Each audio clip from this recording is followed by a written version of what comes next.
ಡಿ.ಕೆ. ಶಿವಕುಮಾರ್ ಅವರು ಮುಖ್ಯಮಂತ್ರಿಗಳಾಗಿ ಅಧಿಕಾರ ವಹಿಸಿಕೊಂಡ ನಂತರದಲ್ಲಿ ಬಹಳ ಆತುರವಾಗಿ ಬಿಡದಿ ಟೌನ್ಶಿಪ್ ವಿಚಾರದಲ್ಲಿ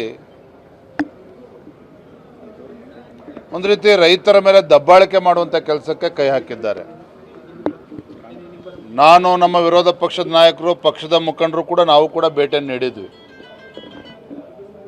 ಒಂದು ಕಡೆ ಸರ್ಕಾರ ಹೇಳ್ತಾರೆ 80% ರೈತರು ಬಿಡದಿ ಟೌನ್ಶಿಪ್ಪಿಗೆ ಅನುಮತಿಯನ್ನು ಕೊಟ್ಟಿದ್ದಾರೆ ಅಂತ ಹೇಳ್ತಾರೆ. ಆದರೆ ವಾಸ್ತವಿಕ ಸತ್ಯ ಏನಪ್ಪ ಅಂತ ಹೇಳಿದ್ರೆ 70-80% ರೈತರು ಇದಕ್ಕೆ ವಿರೋಧವನ್ನು ವ್ಯಕ್ತಪಡಿಸ್ತಾ ಇದ್ದಾರೆ.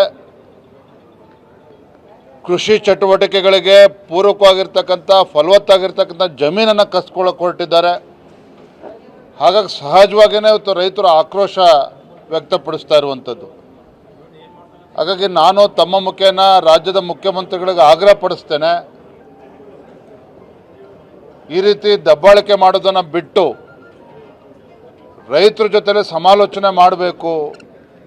ಈ ರೀತಿ ರೈತರನ್ನ ಒಕ್ಕಲೆಬ್ಬಿಸುವಂಥ ಕೆಲಸಕ್ಕೆ ಕೈ ಹಾಕಬಾರ್ದು ರಾಜ್ಯ ಸರ್ಕಾರ ಅಂತೇಳಿ ಮತ್ತೊಮ್ಮೆ ನಾನು ಸಂದರ್ಭ ಆಗ್ರಹ ಪಡಿಸ್ತಾ ಇದ್ದೇನೆ. ನಿಶ್ಚಿತವಾಗಿ ಚರ್ಚೆ ಆಗ್ತದೆ.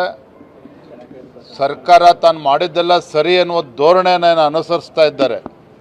ಇದು ಸಮಗ್ರವಾಗಿ ಚರ್ಚೆ ಆಗಲೇಬೇಕು. ಸದನದಲ್ಲೂ ಕೂಡ ಚರ್ಚೆ ಮಾಡ್ತೇವೆ. ವಿರೋಧ ಪಕ್ಷವಾಗಿ ಬಿಜೆಪಿ ಸಕ್ರಿಯವಾಗಿ ಈ ಒಂದು ಹೋರಾಟದಲ್ಲಿ ಇಳಿತಾ ಇಲ್ಲ ಅನ್ನೋದು ಸಾಕಷ್ಟು ಜನರ ವಾದ. ಆ ಥರ ಏನಿಲ್ಲ. ನಾವು ಕೂಡ ಅದಕ್ಕೆ ಭೇಟಿಯನ್ನು ಕೊಟ್ಟಿದ್ದೇವೆ. ಒಂದು ಕಡೆ SIR ಕೂಡ ನಡೀತಾ ಇದೆ. ಇದ್ರ ಮಧ್ಯೆ ಗೃಹಲಕ್ಷ್ಮಿ ಅದನ್ನು ಕೂಡ ನಾವು ಹೋರಾಟವನ್ನು ತೆಗೆದುಕೊಳ್ಬೇಕು.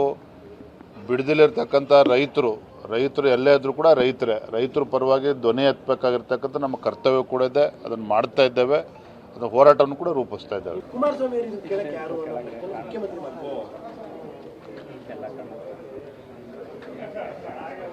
ಡಿ.ಕೆ. ಶಿವಕುಮಾರ್ ಅವರು ಮುಖ್ಯಮಂತ್ರಿಗಳಾಗಿ ಅಧಿಕಾರ ವಹಿಸಿಕೊಂಡ ನಂತರದಲ್ಲಿ ಬಹಳ ಆತುರವಾಗಿ ಬಿಡದಿ ಟೌನ್ಶಿಪ್ ವಿಚಾರದಲ್ಲಿ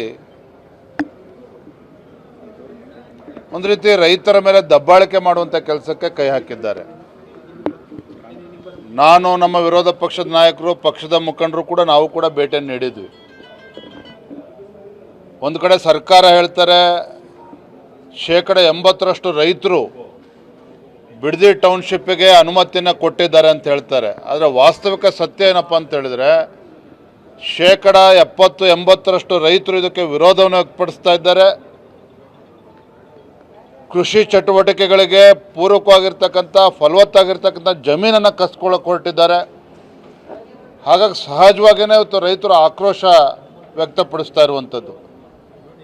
ಹಾಗಾಗಿ ನಾನು ತಮ್ಮ ಮುಖೇನ ರಾಜ್ಯದ ಮುಖ್ಯಮಂತ್ರಿಗಳಿಗೆ ಆಗ್ರಹ ಪಡಿಸ್ತೇನೆ, ಈ ರೀತಿ ದಬ್ಬಾಳಿಕೆ ಮಾಡೋದನ್ನು ಬಿಟ್ಟು ರೈತರ ಜೊತೆಲೆ ಸಮಾಲೋಚನೆ ಮಾಡಬೇಕು. ಈ ರೀತಿ ರೈತರನ್ನ ಒಕ್ಕಲೆಬ್ಬಿಸುವಂಥ ಕೆಲಸಕ್ಕೆ ಕೈ ಹಾಕಬಾರ್ದು ರಾಜ್ಯ ಸರ್ಕಾರ ಅಂತೇಳಿ ಮತ್ತೊಮ್ಮೆ ನಾನು ಸಂದರ್ಭ ಆಗ್ರಹ ಪಡಿಸ್ತಾ ಇದ್ದೇನೆ. ನಿಶ್ಚಿತವಾಗಿ ಚರ್ಚೆ ಆಗ್ತದೆ. ಸರ್ಕಾರ ತಾನು ಮಾಡಿದ್ದೆಲ್ಲ ಸರಿ ಎನ್ನುವ ಧೋರಣೆಯನ್ನು ಅನುಸರಿಸ್ತಾ ಇದ್ದಾರೆ. ಇದು ಸಮಗ್ರವಾಗಿ ಚರ್ಚೆ ಆಗಲೇಬೇಕು. ಸದನದಲ್ಲೂ ಕೂಡ ಚರ್ಚೆ ಮಾಡ್ತೇವೆ. ವಿರೋಧ ಪಕ್ಷವಾಗಿ ಬಿಜೆಪಿ ಸಕ್ರಿಯವಾಗಿ ಈ ಒಂದು ಹೋರಾಟದಲ್ಲಿ ಇಳಿತಾ ಇಲ್ಲ ಅನ್ನೋದು ಸಾಕಷ್ಟು ಜನರ ವಾದ. ಆ ಥರ ಏನಿಲ್ಲ. ನಾವು ಕೂಡ ಅದಕ್ಕೆ ಭೇಟಿಯನ್ನು ಕೊಟ್ಟಿದ್ದೇವೆ. ಒಂದು ಕಡೆ SIR ಕೂಡ ನಡೀತಾ ಇದೆ. ಇದ್ರ ಮಧ್ಯೆ ಗೃಹಲಕ್ಷ್ಮಿ ಅದನ್ನು ಕೂಡ ನಾವು ಹೋರಾಟವನ್ನು ತೆಗೆದುಕೊಳ್ಬೇಕು.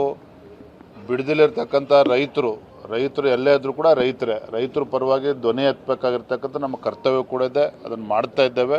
ಅದನ್ನು ಹೋರಾಟವನ್ನು ಕೂಡ ರೂಪಿಸ್ತಾ